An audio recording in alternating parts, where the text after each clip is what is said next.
आप साबित क्या करना चाहते हैं? नौजवान की आवाज़ में शिद्दत भी थी, गुस्सा भी और हकारत भी। मैं शर्मिंदा हो गया और आहिस्ता आवाज़ में अर्ज़ किया, सर मैंने आपको कुछ भी नहीं कहा, बस आपकी च्युइंगम साफ़ कर दी। अगर ये गुस्ताखी है तो मैं आपसे माफ़ी चाहता हूँ। मेरी मौज़रत के बावजूद इसका गुस्सा कम नहीं हुआ और वो नाराज़ आवाज़ में बोला, आप जैसे लोग ऐसी हरकतों से अपना कद बड़ा करने की कोशिश करते हैं, लेकिन रहते पिद्दे की पिद्दे ही हैं। मैं हंसा, हाथ जोड़े और लाउंज से बाहर आ गया।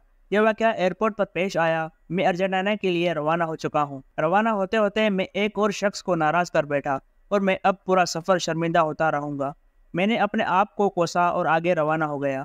अर्जेंटीना साउथ अमेरिका की तरफ दुनिया का आखिरी मुल्क है। दुनिया वहाँ पहुँच कर ख़त्म हो जाती है। दुनिया के इस आखिरी मुल्क की एक साइड कुतुब जनूबी पर अंटार्कटिका को छूती है, दूसरी चिली और तीसरी ब्राज़ील और पैराग्वे को। यह पाकिस्तान से जोग्राफी लिहाज से बहुत फासले पर वाक़ है।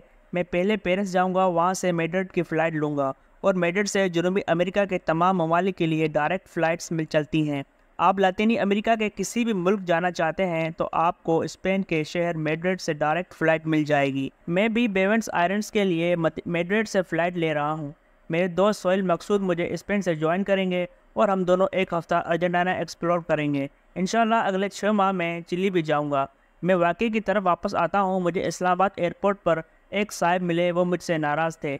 उनका ख्याल था शेर अफजल मरवत ने अफनानुल्लाह को मारा था, लेकिन मैंने मार को उलट दिखाकर मरहूम मुशाहिदुल्लाह से अपनी दोस्ती निभाई। वो लंबी तकरीर करते रहे और मैं खामोशी से सुनता रहा। मैंने वक्त के साथ साथ ये सीख लिया है, इंसान को बिला वजह बहस में नहीं उलझना चाहिए। आप इत्मीनान से दूसरों की तलख से तलख बात सुने और फिर मुस्कुरा कर आगे निकल जाएं। आपका वक्त और एनर्जी दोनों बच जाएंगे।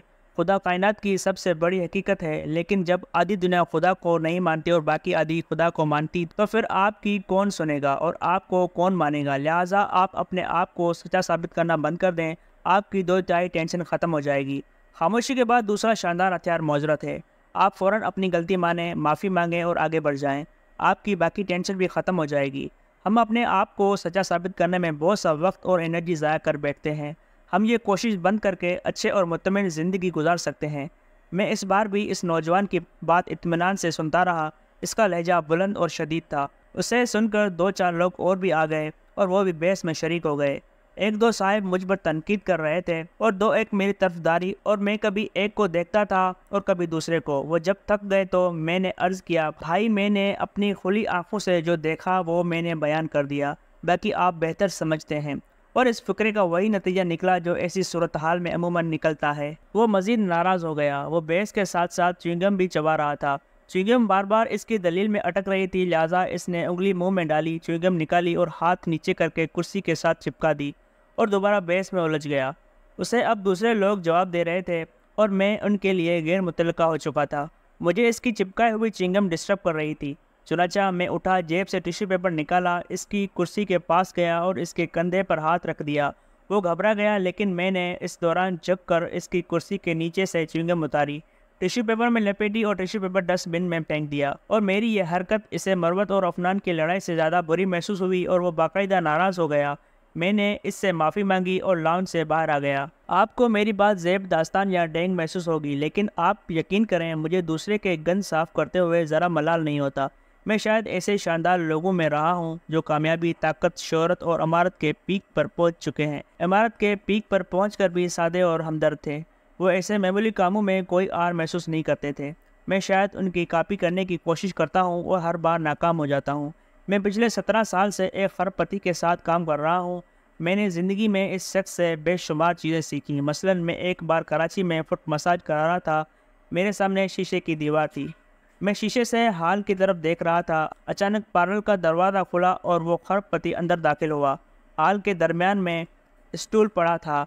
ये गालिबन सफाई वाला सफाई के दौरान वहाँ रख कर भूल गया था और इंतज़ामिया ने भी इस पर तवज्जो नहीं दी थी, लेकिन वो रास्ते में खलल डाल रहा था और जमालियाती लिहाज से भी बुरा लग रहा था। मेरे सामने वो खरपति आया, बेंच के करीब रुका, दाएं बाएं देखा, बेंच उठाया और उसे दीवार के साथ रख कर अंदर दाखिल हो गया। इसने इसके बाद किसी से कोई शिकायत नहीं की। मैं मुतासिर हुए बगैर न रह सका। मैंने इस शख्स को हमेशा वर्कर्स के वॉशरूम इस्तेमाल करते देखा और वहाँ भी ये बाहर निकलने से पहले टिश्यू पेपर से वॉश बेसिन साफ़ कर देता है। میں نے ایک بار ان سے اس سادگی کی وجہ پوچھی تو انہوں نے مارس کمپنی کے چیئرمین جان مارس کا واقعہ سنا دیا۔ مارس فوڈ آئٹمز کی بڑی امریکی کمپنی ہے، یہ چاکلیٹ بھی بناتی ہے، ببل گمز بھی اور پالتو جانوروں کی خوراک بھی۔ اس کے سالانہ سیل $45 بلین ہے، جبکہ پاکستان کی ٹوٹل ایکسپورٹس $16 بلین ہیں۔ اس $45 بلین کمپنی کا چیئرمین جان مارس کمپنی کی کسی میٹنگ میں شریک تھا۔ پریزنٹیشن چل رہی تھی، اس دوران چھت کی ایک چھوٹی سی لائٹ نے جلنا بجھنا شروع کر دیا۔ یہ معمولی سی خرابی تھی اور اس سے پریزنٹیشن پر کوئی فرق نہیں پڑ رہا تھا۔ جان مارس خاموش سے اٹھا باہر گیا، تھوڑی دیر بعد واپس آیا تو اس کے کندھے پر فولڈنگ سی ڈی تھی۔ اس نے نہایت خاموشی سے سی ڈی لگائی، اس کی فولڈنگ کھولی، ہاتھ سے بلنک کرتی ہوئی لائٹ ٹھیک کی، سی ڈی فولڈ کی، اٹھائی باہر گیا، سی ڈی اسٹور میں رکھی اور واپس آ کر چپ چاپ پریزنٹیشن میں بیٹھ گیا اور اس واقعے کا کسی سے تذکرہ نہ کیا۔ اور یہ $45 بلین کی کمپنی کے مالک کا رویہ تھا، جبکہ میٹنگ روم میں بیٹھے تمام لوگ اس کے ملازم تھے۔ مجھے پاکستانی خرپتی نے یہ واقعہ سنا کر کہا، اگر جان مارس کر سکتا ہے تو میں کیوں نہیں؟ میرے پاس اس سوال کا کوئی جواب نہیں تھا۔ میں یہاں آپ کو سید بابر علی کا ایک واقعہ بھی سناتا چلوں۔ سید بابر علی پاکستان کی سب سے بڑی اور پرانی کاروباری شخصیت ہیں۔ یہ نیسلے کمپنی کے میجر شیئر ہولڈر اور پیکیجز لمیٹڈ کے مالک ہیں۔ لمز بھی ان کا کمال ہے۔ یہ 97 سال کی عمر میں آج بھی 14 گھنٹے کام کرتے ہیں اور سادگی کا یہ عالم ہے۔ یہ عام سے کاموں کے لیے عام ڈپٹی ڈائریکٹرز کی آفس میں 2 گھنٹے بیٹھے رہیں گے اور ڈپٹی ڈائریکٹرز کو خانو خان خبر نہیں ہوگی اس کے سامنے کتنی بڑی شخصیت بیٹھی ہے۔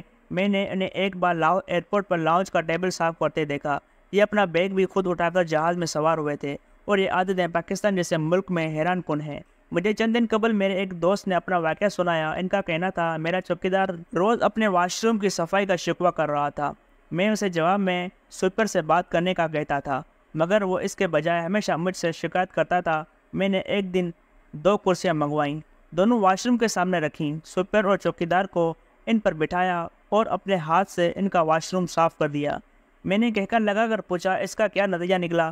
وہ ہنس کر بولا، وہ دونوں نوکری چھوڑ کر چلے گئے۔